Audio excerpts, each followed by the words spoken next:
Hello, everyone, and welcome to another edition of Clearing the Air on Agricultural Policy.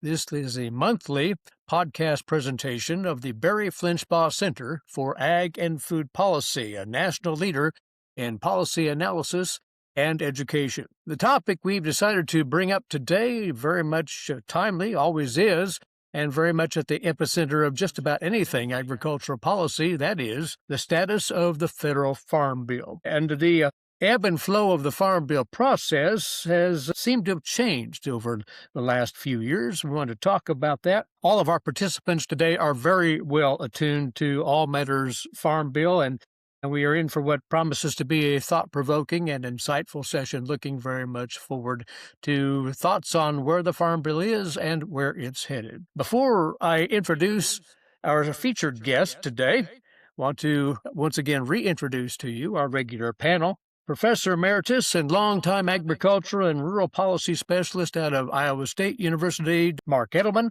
Associate Extension Professor and Agriculture and Public Policy Specialist out of the University of Nebraska, Dr. Brad Lubin, and Associate Professor and Extension Specialist and the Flinchbaugh Agricultural Policy Chair at Kansas State University, Dr. Jennifer Ift. Incidentally, my name is Eric Atkinson. I'm your host, and I'm from Kansas State University as well. And we'll hear from Mark and we'll hear from Brad in just a few moments, as well as Jenny shortly here. But we do want to introduce briefly to you our featured guest. She is the Executive Vice President for the Tory Advisory Group based in Washington, D.C., Tara Smith. Tara is the head of a team of agricultural advocacy experts. She brings experience from both the public and the private sectors. She spent time working for Monsanto, served as the Director of Government Affairs for the American Farm Bureau Federation, and was on the staff of the Senate Agriculture Committee, senior professional staff, as a matter of fact, during a critical revamping of the Farm Safety Net. She is a self-described proud farm kid from the state of Illinois, has a bachelor's degree from Davidson College in Political Science and a master's of Business Administration from the University of Michigan. And she resides in Washington, D.C., very well versed in the areas of forestry policy, crop insurance policy, commodities policy, and, of course, farm bill policy. We'll turn it on over to Jenny now as she launches our conversation with a few questions for Tara, and looking very much forward to this discussion. Jenny? All right. Thank you, Eric, and thank you, Tara, so much for joining us. First of all, by my count, you've worked on about 6 farm bills and several other important pieces of legislation. I'm curious if I got that right. And also, do you have a least favorite or a least favorite farm bill or something else that you'd like to share that you've worked on? You got it right. 6 is right. My first farm bill was as an intern, so I am counting that one.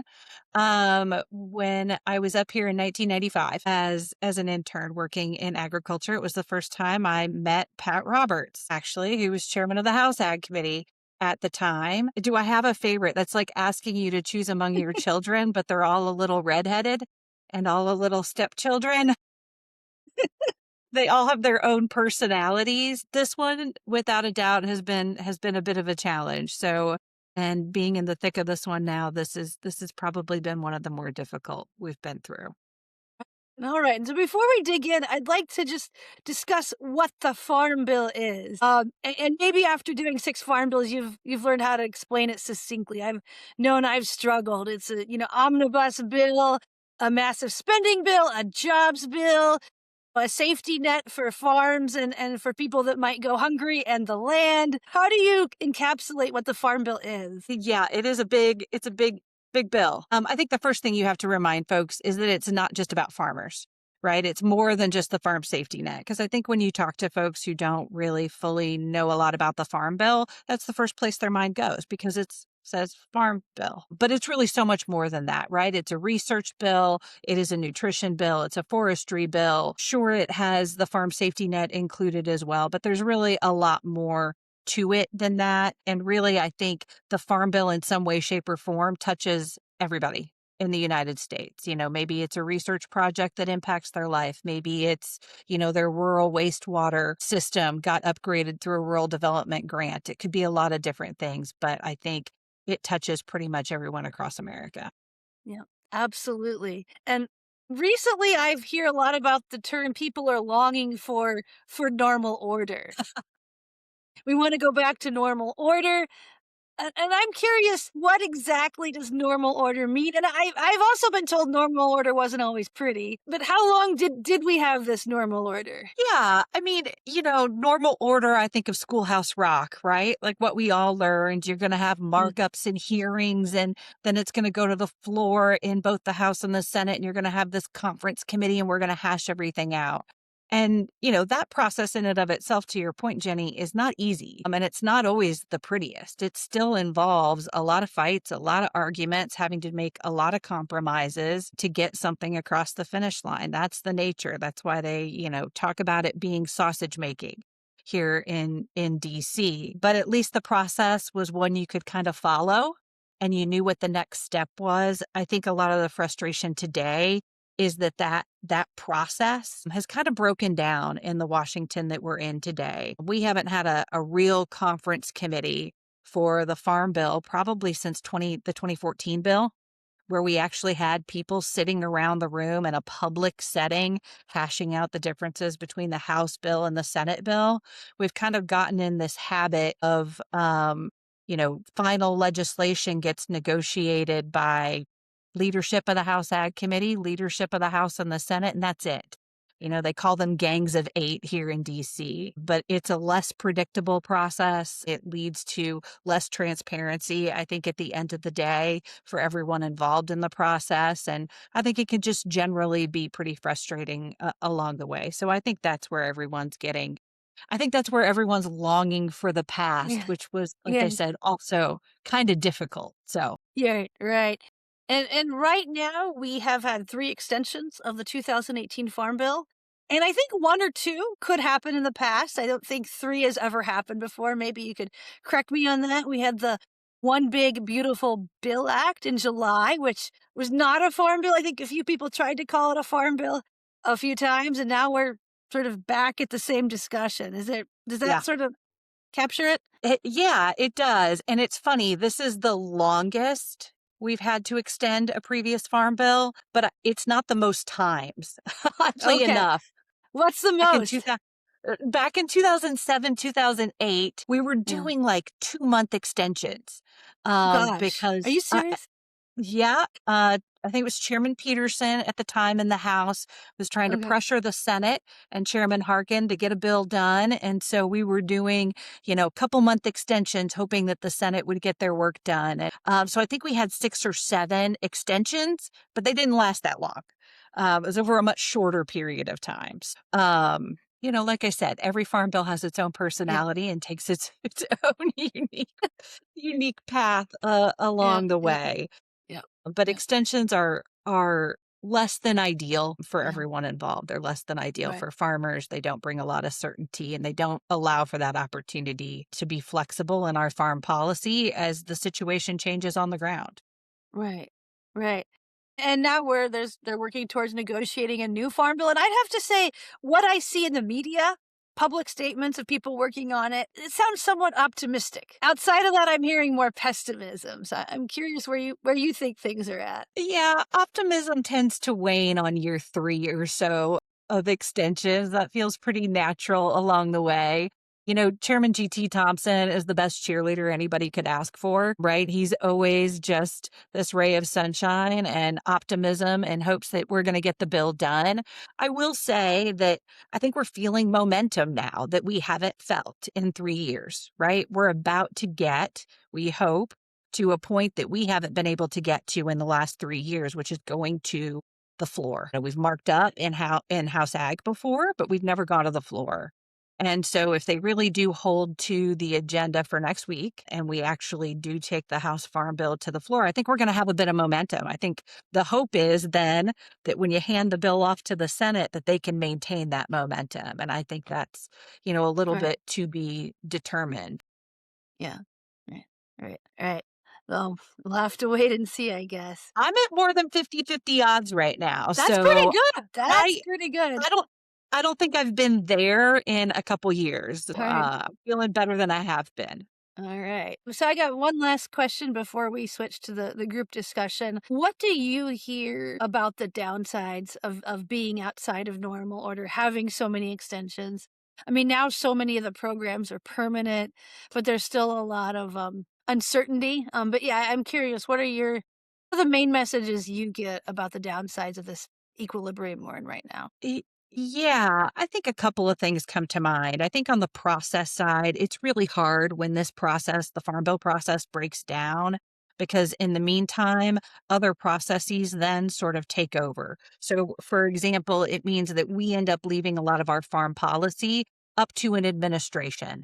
And administrations change. We saw an administration change in the midst of when we should have been writing a farm bill. And you can see sort of whiplashes in policy and policy interpretation with new administrations that if perhaps we had new farm legislation might moderate those kinds of ebbs and flows. But I think, in terms of policy, it's also really problematic. We don't need to do a farm bill every year.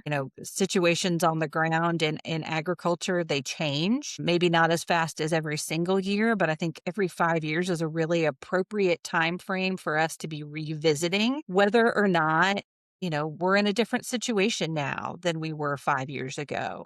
I would argue we're in a very different situation now than we were 5 years ago. And it's really helpful to revisit those policies and ask tough questions. What should our farm policy be covering? What do farmers need? What does rural America need right now? What do nutrition programs need? And when you don't do a farm bill every 5 years, all of that stuff gets punted. We're basically pretending like it's still 2018 and it's not 2018. And so all of rural America sort of gets left behind when we don't get that work done. And reconciliation is a tool, right? You can use reconciliation to do some things, but I think reconciliation tends to be very politicizing, which we try really hard not to do in agriculture and on the Ag Committee. It's always been a very bipartisan committee.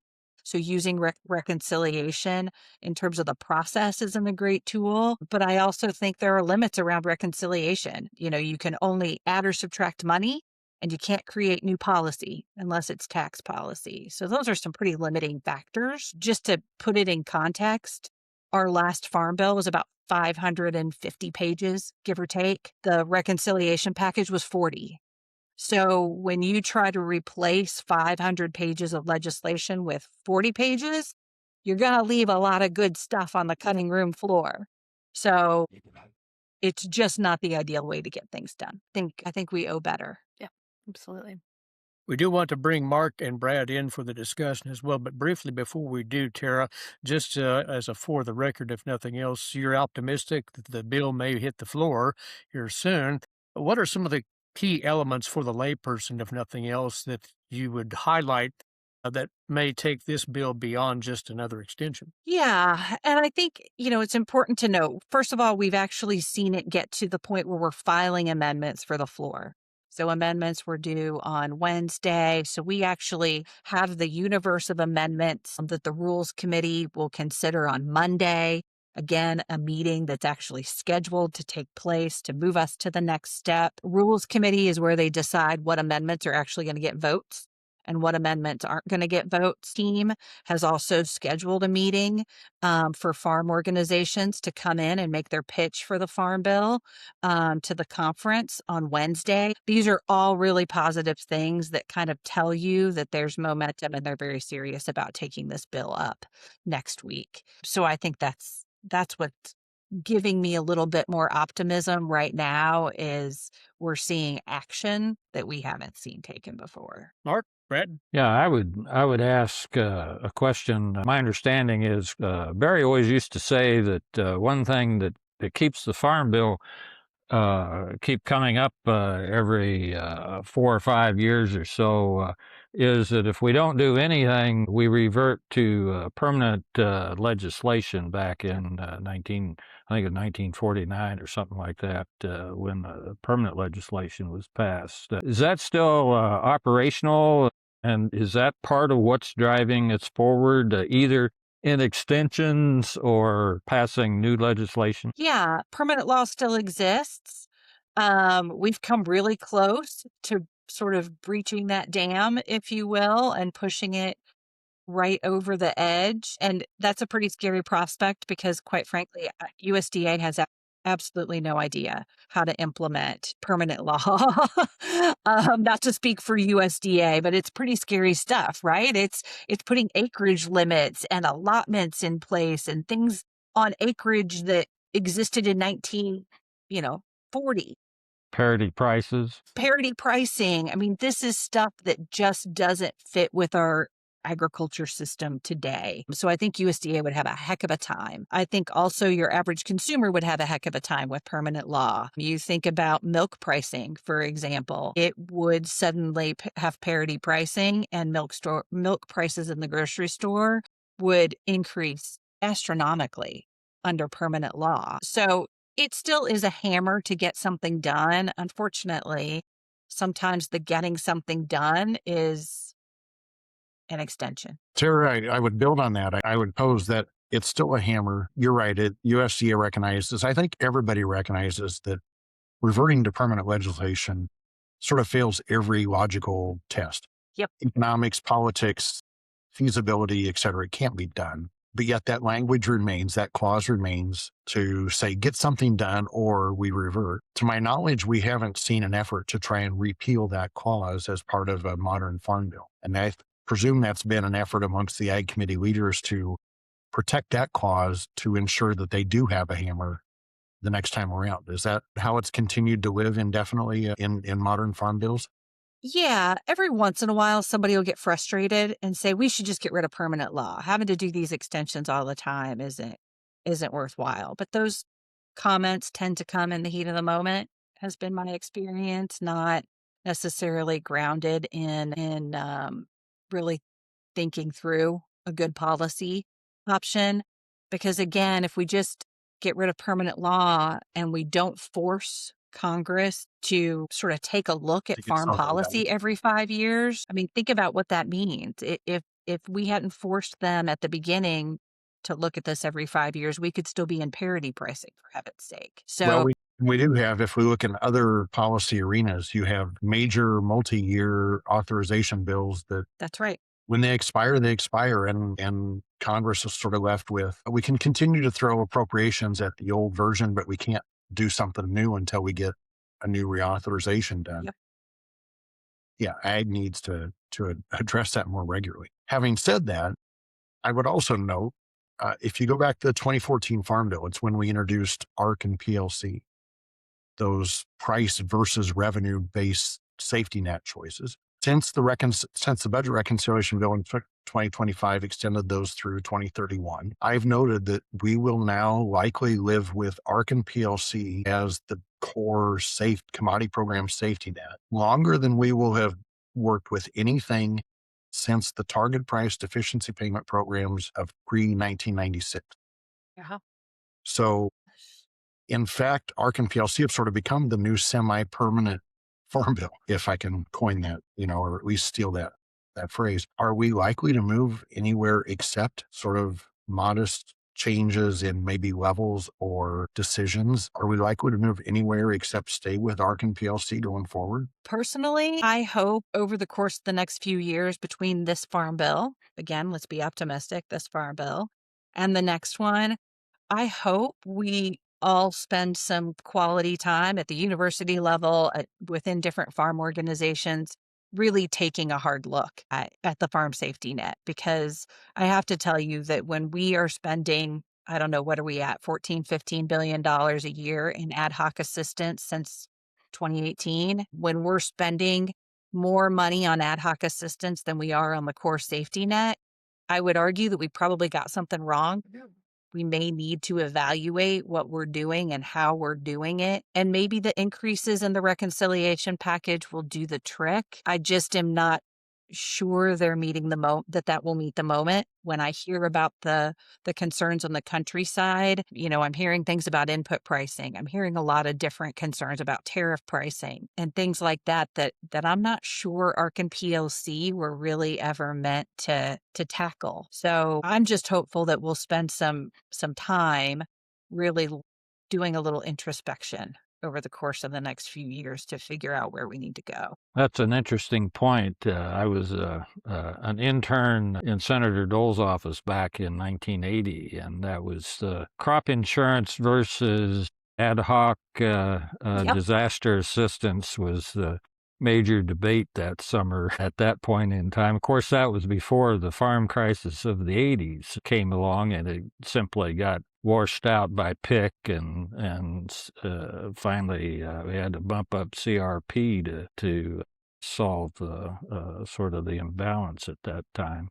But, one of the things that's happened since 2000 is the biofuels growth, and at least coming from Iowa, that's been the major change in rural economy during my professional career. I'm now retired, but I note that is one of the amendments that's in front of everybody. And I'm kind of wondering, I hear optimism and maybe perhaps a little bit of pessimism on the Senate side. And I don't know, do you give odds on prospects of amendments, or do you stay out of that gamesmanship? Yeah, now you're getting pretty granular, but I think there are 3 or 4 or 5 amendments on E15 and the RFS, and it is everything from eliminating the RFS to, I think there are a couple of different E15 fixes that have been put on the table. And so I think there's a lot of desire to get something across the finish line there. I think Bozeman has expressed a willingness that if it can't get done in the House, that they're willing to do it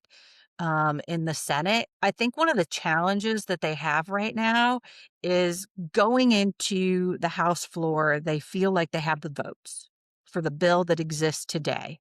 But then you go into this amendment process, and every amendment that passes is either going to add or subtract from your vote count. And they are working on really slim margins right now. And we saw this in 2013, where you were in good shape for floor passage.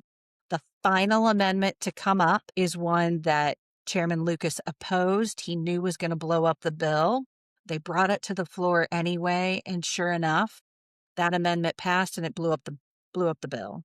So I think right now they're just trying to keep really close tabs on, okay, any amendment we pass, is it going to be additive or is it going to take away votes at the end of the day? And that's where I don't feel like I necessarily have a great whip count, Mark. I just don't know if it's additive or not. I think it'll be very difficult for them to get through this process without voting on at least one E15 amendment. That's just my gut. I'd like to go back to the permanent programs a little bit. So I think maybe one thing that takes some of the pressure away is that crop insurance is permanent. Nutrition programs are permanent. Some other things may be. What if nothing was permanent? I'm not sure it's feasible, but if nothing was permanent, seems like it would speed things, change things a bit. You just gave me a little bit of a heart attack. That is very scary to me. Yeah. In part because I still do a lot of work on crop insurance, and one of the things that we always talk about is that we are permanent. And so no matter what, a farmer doesn't have to worry about that in September. I totally get that. Yeah. As they're harvesting their crop. Yeah. I mean, I'd like to think that if it weren't permanent, it would light a fire. Yeah. There would be a different level of pressure for sure. Terry, you described, I know you well, and your work in crop insurance and at the agency there and your expertise. How does crop insurance today, fit with the commodity programs and with both the standing and ad hoc disaster assistance programs that we have? Does that permanent safety net really help alleviate the necessity of pushing substantial changes in the commodity program? At the same time, you already mentioned it, the scope of ad hoc assistance is sort of, to force a bad pun, it has trumped everything else in the safety net in terms of size. How do we figure out what the sort of formal safety net really looks like when some of it's dependent on a farm bill, some of it's permanent, and some of it's ad hoc? Yeah, this is a bit of a Gordian knot, I think, at the end of the day. The difference between Title I and crop insurance was always relatively clear, right? Crop insurance can't handle multi-year price decline just by the nature of insurance. And so that's why you had this Title I we had these Title I programs. They could handle those multi-year declines, and you still had crop insurance there as sort of your rapid response to weather disasters, single year price declines, and whatnot. And so that was always pretty clear. But then ad hoc assistance has come into play. And I think that sometimes with ad hoc disaster assistance, it's a very imperfect tool for a variety of reasons. But I think one of the reasons it's imperfect is because the faster you get money out, the less targeted that money is. So USDA always wants to get disaster money out right away. And in order to do that, you have to create a very simple equation and a very simple system that may or may not get money to the right people. It may get money to people that are already perfectly well covered under crop insurance and Title I, and they've already been, if not made whole, they're doing okay. And it might miss people who really actually do need a check. But in order to refine those programs, it takes more time, which then Well, as an example, the Farmer Bridge Assistance, it's simple to create a calculation that sends out payments to program crop producers. that's It's right. really difficult to figure out how to send out assistance to specialty crop producers. Yep. It is very difficult, and it takes a lot more time. And so I just kind of worry with ad hoc assistance. Like I don't ever want to see us fall into a habit where ad hoc assistance is just considered a regular part of our farm policy. Because again, I think if that's where we are, we need to be looking at different permanent solutions to that are more regular, more predictable. And I also sidebar, and I've started to hear some economists pick up on this, which makes me happy. But I also worry that just pumping a lot of money very quickly into the ag economy feeds inflation in the system at a time when, quite frankly, we've got our own problems with inflation without that. We've certainly heard case studies, right, of farmers negotiating lower cash rents and almost being signed on the dotted line until the day the FBA payments were announced. And it doesn't take more than a back of the envelope for a landlord to figure out what amount of money that means in a farmer's pocket, and all of a sudden it gets built right back into land rents. So, I just think sometimes it's a necessary way to handle farm policy. It is not a good regular way to handle farm policy. I saw on social media a month or two ago that people were saying you have to plan if you want to be eligible for future payments that have been promised. And that for economists, that's like, oh my God. You don't like Heart to hear that. palpitations. Yeah.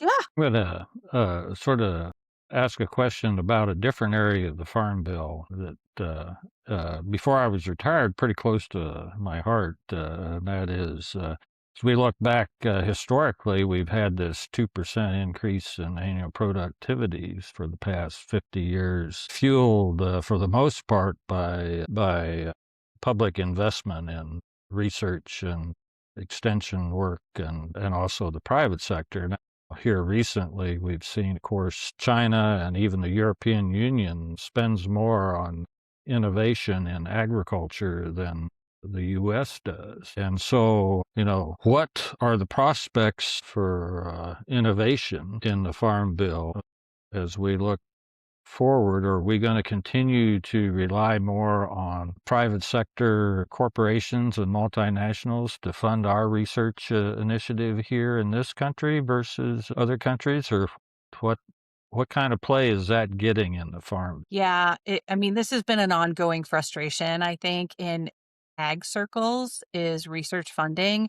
We've got someone here on our team who is far and away better versed in research spending and the research environment. But I think it has been a frustration, and everybody says research is a priority. The problem is here in DC, where it seems to break down is you got a lot of priorities, and where is it on the priority list? And it tends to, when we have an ag economy that looks like what the ag economy looks like today, it ends up lower on the list, and therefore We've just not seen it get the attention and the oomph that I think it deserves. We just saw a president's budget come out that wasn't particularly helpful for research. We're seeing appropriators working on ways to cut back, and sometimes research can get caught in those crosshairs as well. So I wish I could be optimistic and tell you I see some, really amazing outlook in this farm bill for research spending. I think we've made strides in a couple of areas, facilities being one of them, but there's so much work left to do, Mark. So much work left to do on that front. Open to ideas on how to move it higher on the priority list. Yeah, sort of a similar question.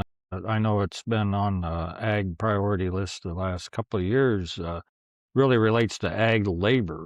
Earlier this year on dealing with H2A, sort of from the ag perspective, is that one of the amendments into the Farm Bill, or is that going to be separate, or how does that figure into?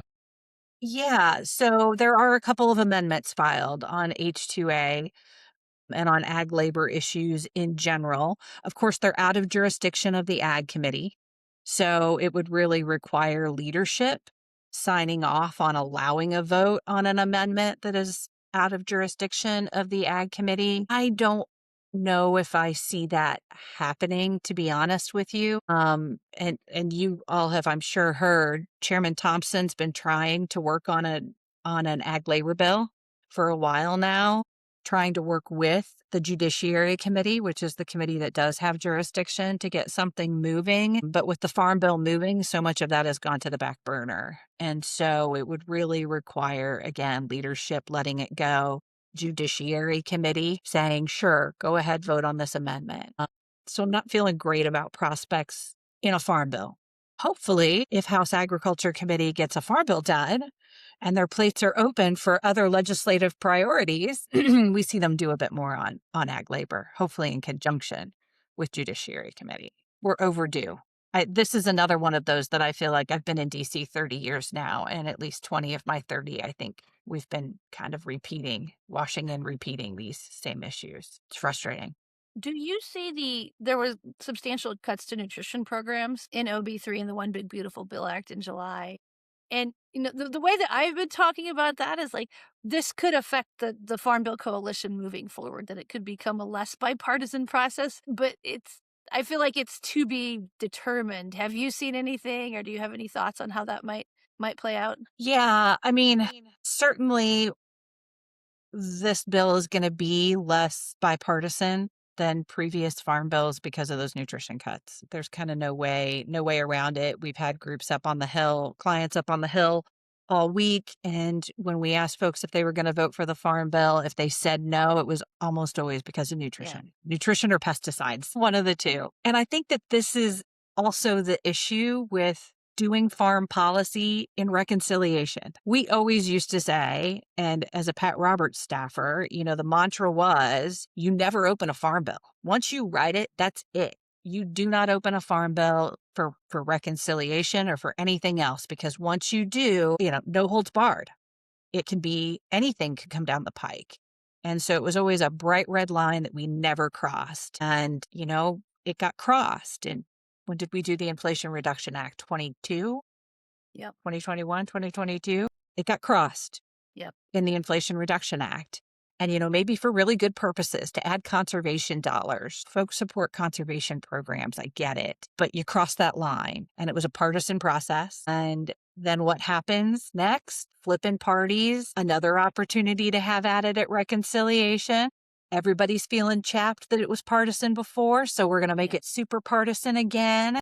And next thing you know, you've sort of got this snowball, and you've got a lot of hard feelings, and you've got a lot of hardened policy positions that just, I don't think, lead us to the best policy at the end of the day. So that's the part I wish we could kind of go back on. I loved working on Ag Committee because we had really fabulous bipartisan relationships, and we'd fight, but then we'd go have a beer and we'd work it out and we'd move on and we'd compromise. And that's the part that's sort of broken down. So, Tara, if I could take that further with you, we yearn for normal order. We yearn for bipartisan collaboration, if not consensus, on moving farm legislation with potential prospects. I won't ask you to judge the probabilities, but with prospects of potential change in control in Congress after this fall's elections, maybe in both chambers. The at least currently identified likely leadership from the Democratic side would be a substantial change relative to current leadership. You work in an organization that has to learn how to and works represent groups that have to learn how to work with both parties. How does agriculture look ahead and figure out how would they work with potentially very different leaders under Democratic control in Congress? Yeah, I mean, within crop insurance, we always talk about the fact that, we have Democratic supporters, we have Republican supporters, we have Democratic naysayers and Republican naysayers, right? We've got to be able to cross the aisle. We can't make this a political issue. The first thing that helps is kind of staying in your lane and talking about crop insurance. We don't go up to the hill and talk about nutrition policy. We don't go talk about research policy. You kind of got to stay in your lane and talk about the issues that um, so that you're not carrying around baggage that isn't yours to kind of carry. And you got to be diligent about those relationships. We haven't stopped going to visit Democrat offices or doing Democrat fundraisers just because Republicans are in charge. You can't let your guard down like that. And vice versa was the same thing when we had a trifecta on the Dem side. You got to keep up those relationships and really think of it as a partnership. One of the things that I'm kind of interested in as agriculture changes, we've had emergence of organic agriculture, and now the latest buzzword is regenerative agriculture, and we have a whole host of specialty crops out there. You have livestock that's entering contracting to reduce risk. Gee whiz, I think there's about 150 poultry barns built to California standards between eastern Nebraska and western Iowa that helps to reduce the risk. How do you see the ag risk management area changing? Will we see more contracting in the future? Is that the direction we're heading to reduce risk, and crop insurance and insurance tools? How does that all move forward in future farm bills? And maybe there's some provisions to facilitate that in the current proposal. Yeah, I mean, I think crop insurance is definitely a piece of that. Through OB3, the reconciliation package, we saw some expansion and some opportunities for folks to maybe get more risk management through crop insurance that would hopefully, again, help alleviate disaster assistance. Thinking specifically about the supplemental coverage option and the increased premium discounts available there, also available under ECO, which will, help farmers get more coverage at a little bit less of a price, in hopes that they're managing their own risk and we don't need so much ad hoc assistance at the end of the day. That's the idea. This year's a bit of an experiment. This is the first year that's been in place. So I think we'll have a really interesting case study coming out of this year with those policies in place. But it is about more than crop insurance, right? It depends on the commodity. It depends on your type of agriculture and where you are. And I think crop insurance is a wonderful tool because it's really flexible and can grow and to meet different needs. But I have to think after this year's fertilizer situation, for example, folks are going to be looking at more forward contracting on inputs, and hopefully that will carry over into other areas as well. I have to think that folks are looking at any risk management tool they can get their hands on in this current environment. And I think there are some bits and pieces of that in the existing farm bill that we're going to take to the floor hopefully next week. Some of the conservation incentives that are coming out would lead one to believe that perhaps we can cut back on fertilizer, NP and K, with the idea of adding biologicals Yep. in the process. And in sort of the conservation programs, do you see that developing in this year's farm bill? I think that that's another option that we have on the table that, again, 5 years ago, biologicals were what? 8 years ago, 7 years ago when we did the last farm bill, where were biologicals, right? I mean, this is a technological advancement that is a perfect example of why we need to do a farm bill every few years, because we need to make sure that those kinds of products are taken into account in conservation programs or in other incentive programs so that folks can use those. Look at the policy and adjust it accordingly. We're leaving all that stuff behind. So I think there are a couple of amendments on biostimulants as well. Just don't quiz me on what exactly they are right now. There were 340 amendments filed, and I skimmed all of them, but I'm not going to tell you I wrote all the amendments. Well, Tara, at the end of the day, generic question here, what do you hope to see emerge from this Farm Bill round? What would be the most important thing that you would like to see result from what happens starting hopefully next week? Yeah, I mean, obviously, the goal here is to get it actually across the finish line. And I think there are a lot of good pieces in every title of the Farm Bill that we're working on right now. But to be really honest with you, I hope we get it done so that we can all take a bit of a deep breath and maybe everybody has an opportunity to kind of go to their corners, and some of the political hard feelings that have come out of this Farm Bill through the reconciliation processes, both of them, we can maybe get in the rearview mirror and really start looking ahead to the next Farm Bill and how we can get back to a bipartisan process. Yep. Perhaps very naive of me after 30 years in this town, but a girl's got to try. I have a follow-up on that. There's a question I always ask at the end of my Smoking Mirrors podcast. So let's say you get to change one policy. One thing, if you could fix it, what would that be? Oh, that's really hard.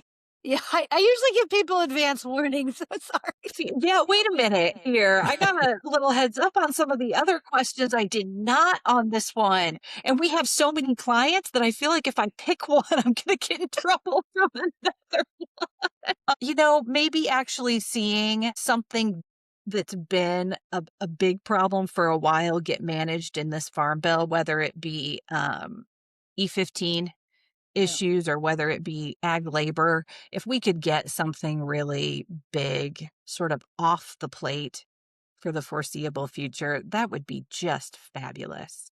Some of these things that have dogged us for just a really long time. Absolutely. I have a question about the coalition. I know back in the 70s, we started with adding farm and environment, and then rural development. Conservation has been there for over a century. As you build a Farm Bill coalition, you've got nutrition programs in there. How does, in the future, how does the Freedom Caucus, what's their primary objectives? Is that primarily just a reduction in spending? How does ag relate to the Freedom Caucus? I mean, how do you build a coalition when everybody's pushing for something and then somebody's kind of going the opposite direction? Yeah, the Freedom Caucus it's always primarily been a cost issue for them. They don't like the spending on nutrition, and they don't like the spending on farm programs either, by the way. They just generally don't like the spending. Past farm bills, I think the fewest Republicans we've lost is 20. They're thinking they're going to lose. And it's always been the Freedom Caucus crowd, right? That just isn't going to get there. I think they think they've got more of the Freedom Caucus locked down this go round. But that's where being able to work in a bipartisan fashion really helps. Because if you've got the caucus of no, and you're going to have to work around that caucus. And when you have a vote margin of 2, there's only one other place to go, and that's to Democrats. And so we've got to have a little bit of bipartisanship in this process, because you are just always going to have folks that'll vote no on a farm bill. Period. Interesting. Fingers crossed. That's why it's always important to count votes before you vote. That's right. That is right. Anything further, panel? It's been a good discussion, but So this has been insightful once again, as we had hoped it would be. And we thank you very much, Tara, for joining us and lending your obviously valuable perspective on this. And we wish you the best of luck in bringing all the forces together for a happy result to this Farm Bill deliberation. So thank you once again. Thank you for having me. I love these kinds of discussions, so appreciate the time.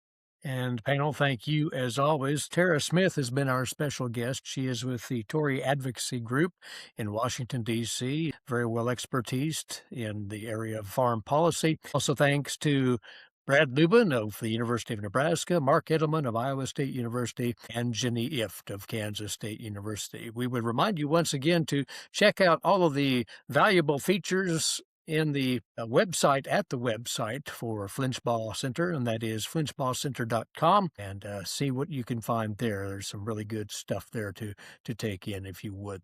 My name's Eric Atkinson from Kansas State University. Thank you for joining us, and please join us again next month for another Clearing the Air on Agricultural Policy.